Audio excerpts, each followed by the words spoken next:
প্রথমেই জানিয়ে দিব বিক্ষোভে উত্তাল ইরানে নিহত অর্ধশতাধিক।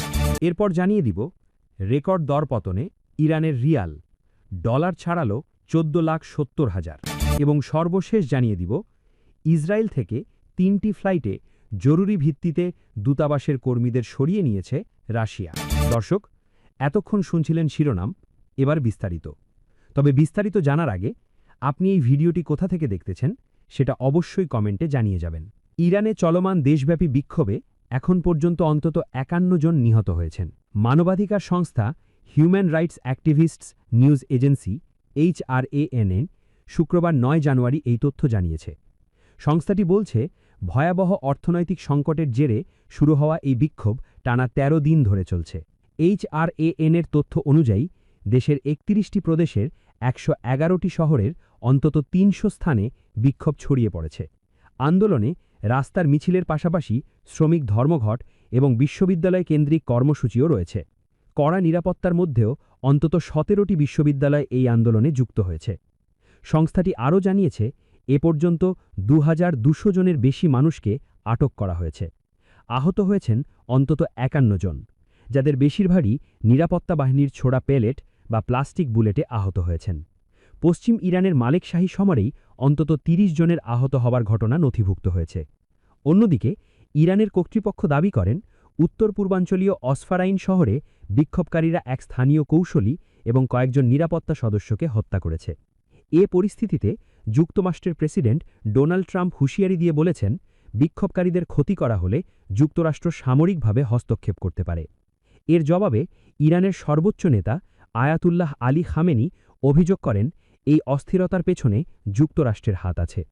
তিনি কিছু বিক্ষোভকারীকে বিদেশি স্বার্থে কাজ করা দাঙ্গাবাজ বলে মন্তব্য করেন। গত 28 ডিসেম্বর তেহরানের গ্র্যান্ড বাজারে এই আন্দোলন শুরু হয়। তখন ইরানি মুদ্রা রিয়ালের মান নেমে আসে প্রতি ডলারে প্রায় 14,50,000 রিয়াল। প্রায় 52% মূল্যস্ফীতি সাধারণ মানুষের জীবনযাত্রাকে আরও কঠিন করে তুলেছে। শুরুতে ব্যবসায়ীদের ধর্মঘট ছিলাও, পরে তা সারা দেশে ছড়িয়ে পড়ে। ইরানের জাতীয় মুদ্রা রিয়াল আবারও ইতিহাসের সর্বনিম্ন পর্যায়ে নেমে গেছে। অনানুমানিক বাজারে 1 মার্কিন ডলারের বিনিময়ে রিয়ালের দর দাঁড়িয়েছে প্রায় 14,70,000, যা দেশটির চলমান অর্থনৈতিক সংকটকে আরও গভীর করেছে। খবর ইরান ইন্টারন্যাশনালের। বাজার সংশ্লিষ্ট ব্যবসায়ীদের তথ্য মতে মঙ্গলবার একই সময়ে ইউরোর দাম লেনদেন হয়েছে প্রায় 17 লাখ রিয়াল এবং ব্রিটিশ পাউন্ডের দর পৌঁছেছে প্রায় 19,94,000 রিয়ালে। দ্রুত মূল্যপতনের এই ধারা সাধারণ মানুষের মধ্যে নতুন করে উদ্বেগ ছড়িয়েছে। ডিসেম্বরের শেষ থেকে রিয়ালের দর ব্যাপকভাবে ওঠানামা করছে। ওই সময় মুদ্রার তীব্র অবমূল্যায়ন তেহরান সহ বিভিন্ন শহরে বিক্ষোভের সূচনা করে, যা পরে রাজনৈতিক অসন্তোষের রূপ নেয়। মূল্যস্ফীতি, নিত্যপণ্যের মূল্যবৃদ্ধি এবং জীবনযাত্রার ব্যয় বৃদ্ধি এই ক্ষোভকে আরও উস্কে দিয়েছে। পরিস্থিতি সামাল দিতে সরকার কিছু নতুন আর্থিক সহায়তা ও স্বস্তিমূলক পদক্ষেপের কথা ঘোষণা করেছে। তবে এর মধ্যেই মৌলিক পণ্য আমদানিতে ব্যবহৃত ভর্তুকিপ্রাপ্ত বৈদেশিক মুদ্রার প্রবেশাধিকার সীমিত করেছে কর্তৃপক্ষ। সরকারের ভাষ্য, এই ব্যবস্থা অর্থনীতিতে শৃঙ্খলা ফেরানোর জন্য নেওয়া হয়েছে। তবে সমালোচকদের মতে, ভর্তুকি ভিত্তিক এই বৈদেশিক মুদ্রা ব্যবস্থার কারণে দীর্ঘদিন ধরে বাজারে অসামঞ্জস্য তৈরি হয়েছে এবং কিছু গোষ্ঠী অবৈধ সুবিধা পেয়েছে। একই সঙ্গে এই নীতির মাধ্যমে মূল্যস্ফীতি নিয়ন্ত্রণে সরকার কার্যকরভাবে ব্যর্থ হয়েছে বলেও অভিযোগ রয়েছে। অর্থনীতিবিদরা বলছেন, রিয়ালের সাম্প্রতিক দরপতন কেবল মুদ্রা বাজারের সমস্যা নয়, বরং এটি ইরানের সামগ্রিক অর্থনৈতিক ও রাজনৈতিক অনিশ্চয়তার প্রতিফলন। পরিস্থিতি দ্রুত নিয়ন্ত্রণে না হলে জন অসন্তোষ আরও বাড়তে পারে বলে আশঙ্কা করা হচ্ছে। আবারও গণবিক্ষোভের মুখে পড়েছে ইরান সরকার। সেই বিক্ষোভ থেকে দাবি উঠেছে দেশটির সর্বোচ্চ নেতা আয়াতুল্লাহ খামেনির পদত্যাগের। স্থানীয় প্রশাসন পরিস্থিতি মোকাবিলার চেষ্টা করলেও এড়ানো যায়নি প্রাণহানি। পাশাপাশি ইসরায়েল ও যুক্তরাষ্ট্রের সঙ্গেও সম্ভাব্য সংঘাতের আশঙ্কা বাড়ছে তেহরানের। এমন প্রেক্ষাপটে বিক্ষোভ নিয়ন্ত্রণে ইরান সরকার সক্ষম হবে নাকি পতনই হবে শেষ পরিণতি, তা নিয়ে বিশ্ব রাজনীতির মঞ্চে চলছে তুমুল আলোচনা।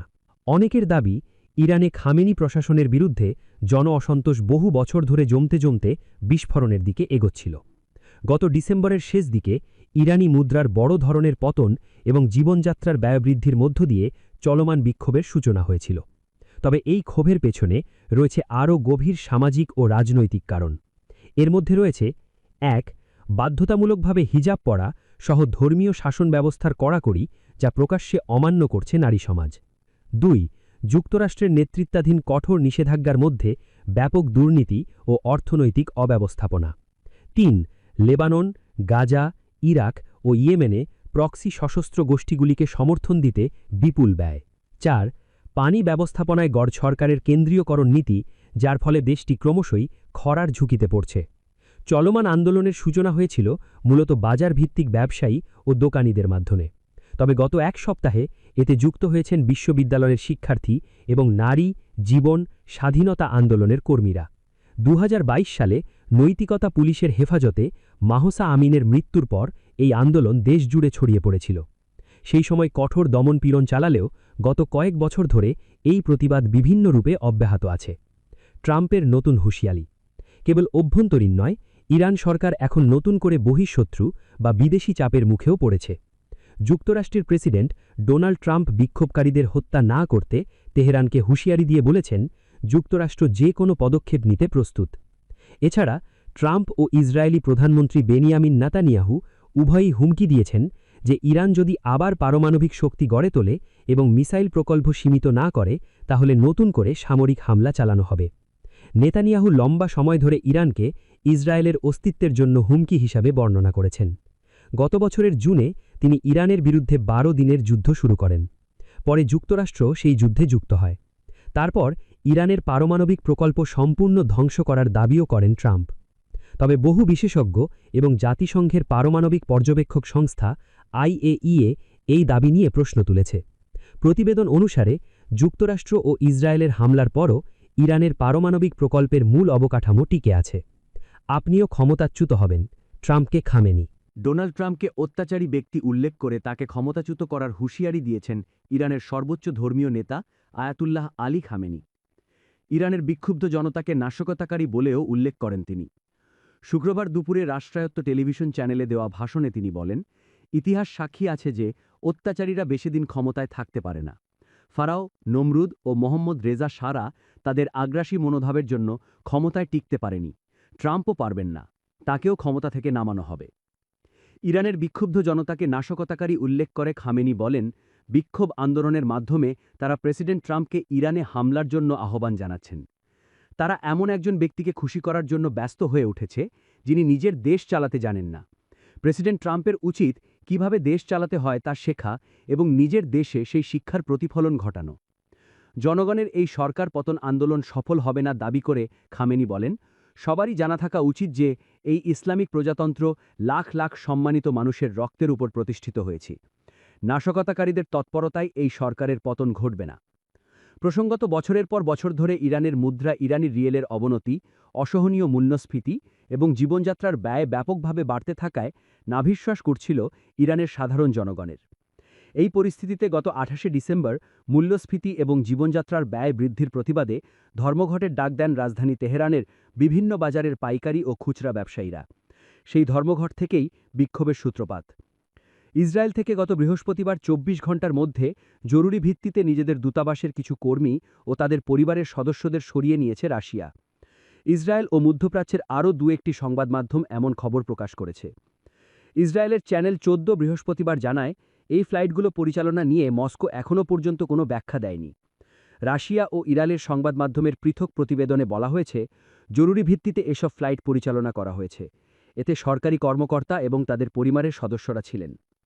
বিভিন্ন প্রতিবেদনে ইঙ্গিত দেওয়া হয়েছে, স্বাভাবিকের চেয়ে দ্রুত গতিতে ফ্লাইটগুলো পরিচালনা করা হয়েছে। এতে করে এ ধারণা তৈরি হয়েছে, কোনো সংবেদনশীল বা গুরুত্বপূর্ণ তথ্যের ভিত্তিতেই হয়তো মস্কো এসব ফ্লাইট পরিচালনা করেছে। কিন্তু তথ্যের প্রকৃতি বা সরিয়ে নেওয়া ব্যক্তিদের পরিচয় প্রকাশ করা হয়নি। এসব ফ্লাইট নিয়ে এখনও পর্যন্ত আনুষ্ঠানিক কোনো বিবৃতি দেয়নি ক্রেমলিন। তাছাড়া এ বিষয়েও রাশিয়ার সংশ্লিষ্ট কর্তৃপক্ষ খবর প্রকাশকারী সংবাদ মাধ্যমগুলোর কাছে কোনো মন্তব্য করতে রাজি হয়নি। ভেনেজুয়েলার বিরুদ্ধে চাপ প্রয়োগের অংশ হিসেবে নিষেধাজ্ঞার আওতাধীন তেলবাহী জাহাজগুলোকে লক্ষ্যবস্তু করা অব্যাহত রেখেছে যুক্তরাষ্ট্র।